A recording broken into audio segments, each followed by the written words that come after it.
Wa mislu hadzal wadnu wal mizanu adalah seumpama ini al wadnu menimbang wal mizanu dan timbangan patujanu maka ditimbang apa al kutubu buku-buku amal awil a'yanu atau benda-benda kata siratu begitu pun sirat jembatan pal ibadu maka itu ibad muhtalipun beda-beda mururuhum lewatnya mereka apa mururuhum pasalimun maka yang pertama ada yang selamat wa muntalib dan ada yang celaka wal arsu dan aras yu'adu wal kursiyu dan kursi sumal kolamu kemudian pena wal katibuna allauhu kullun semuanya hikam manu hikmah la lihtiyajin bukan karena butuh wabiha dengan al imanu iman yajibu wajib alaika asma ayyuhal insan wahai manusia.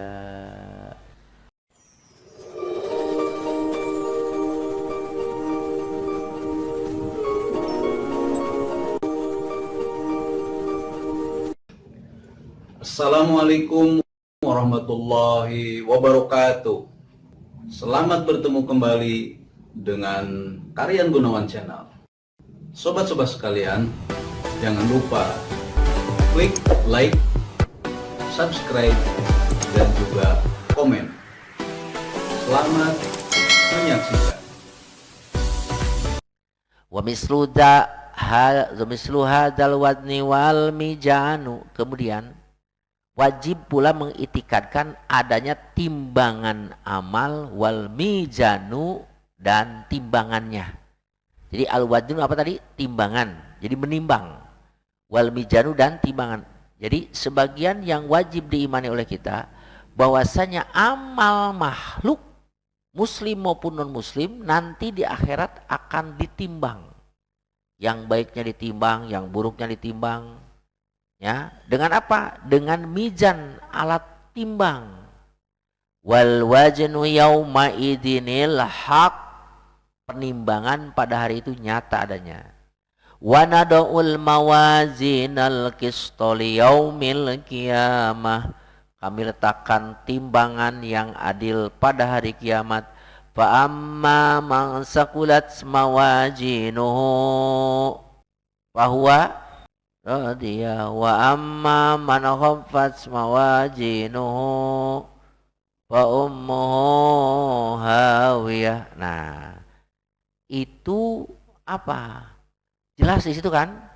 Mawazin timbangan berarti kita harus yakin ya, seyakin-yakinnya bahwa amal hamba Allah baik jin, manusia, beriman ataupun kufur akan ditimbang nanti.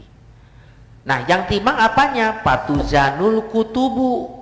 Ada yang berpendapat yang ditimbang itu bukunya. Sebagaimana sabda Nabi, inna abdan kutiba alaitis atu watisuna sijilan minal ma'asi. Ada seorang hamba yang tertulis memiliki apa? Memiliki 99 catatan maksiat durhaka. Setiap catatan itu panjangnya sepanjang mata memandang. Masya Allah. Kemudian diletakkan di atas timbangan. Terus Allah berkata kepada orang itu, ya abdi, hal fa'alta sanatan, kau pernah berbuat baik enggak? Enggak ya Rob. Hal baqiya laka indana amanah? Barangkali kamu ada perbuatan amal dari orang lain? Enggak ya Rob. Coba sekarang ini keluarkan tuh, ada plastik kertas ikhraj bitokoh. Bitokoh itu kertas kecil yang ada catatan la ilaha illallah Muhammadur Rasulullah. Lalu gimana? Timbang, letakkan di timbangan yang satu. Kan gini timbangan teh. Ini amal keburukanmu. Tuh, sampai ke bawah. Sekarang kamu punya la ilaha illallah tertulis dalam satu lembaran, letakkan di mangkok timbangan yang satu. Ternyata gimana? Itu beratnya mengalahkan timbangan keburukan. Ya. Patati susi jelatin maasi. Ya, coba. Cuma dengan apa tadi? La ilaha illallah. Itu hanya orang tertentu. Bukan berarti setiap manusia akan begitu. Enak banget. nggak beramal soleh, amalnya salah terus, ya pede aing mah ke surga, mau disiksa ya sebab aing mah boga la ilaha illallah gitu. Ya nggak bisa semuanya. Lanjut.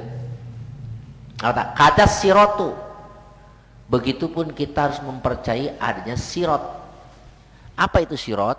Sirot itu menurut bahasa thoriqus shahih, jalan yang lurus. Sedangkan menurut syara yang disebut sirot adalah jembatan yang dibentangkan di atas neraka jahanam. Ini alam mahsyar, ini mas, mejanya alam mahsyar.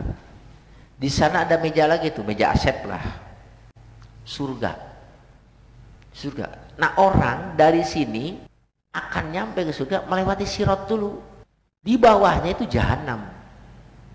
Jadi di sini di bawahnya jahanam.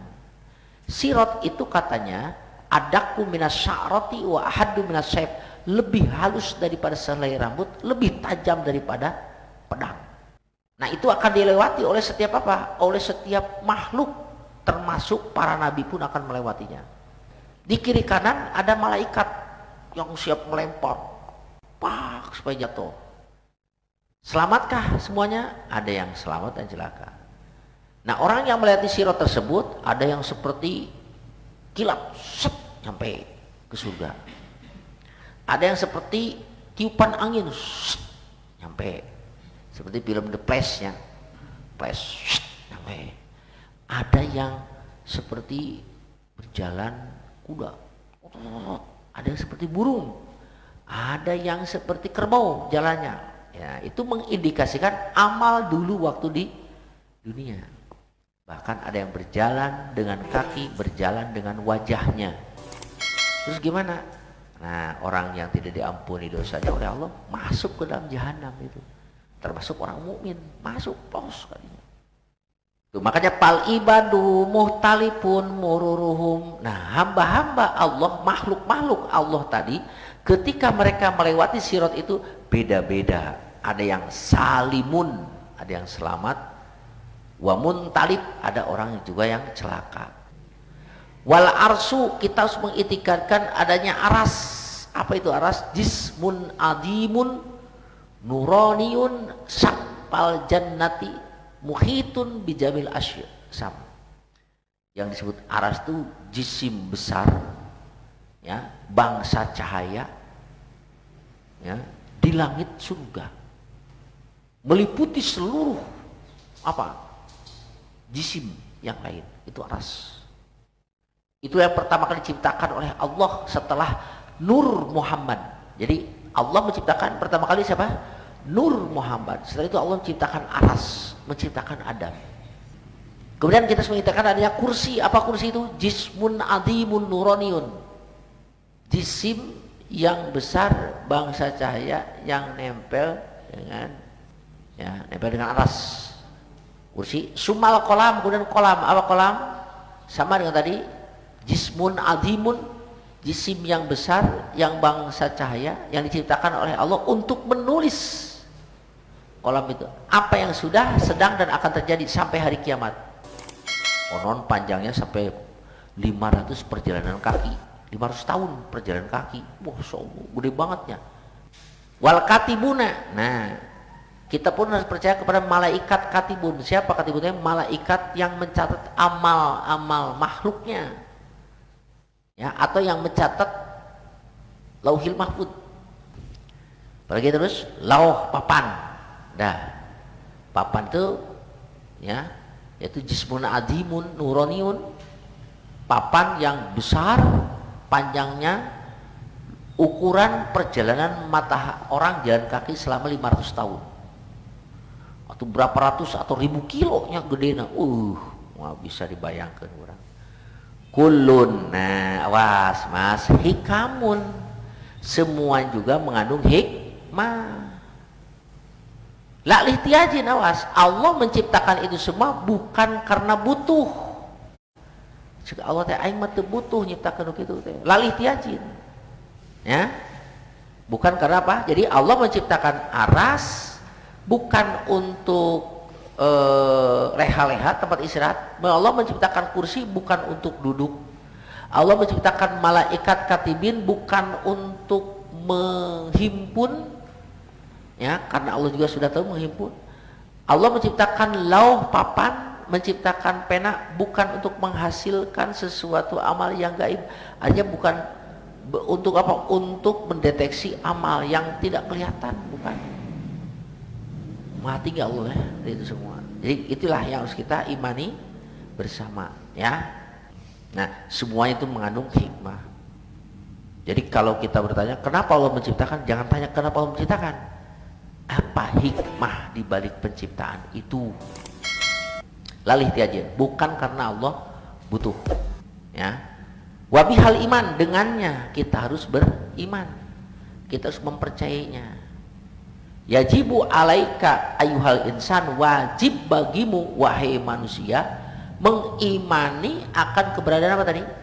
Keberadaan benda-benda tersebut. Ulah can ningali, can percaya, jangan. Ini masuk dalam hal yang gaib.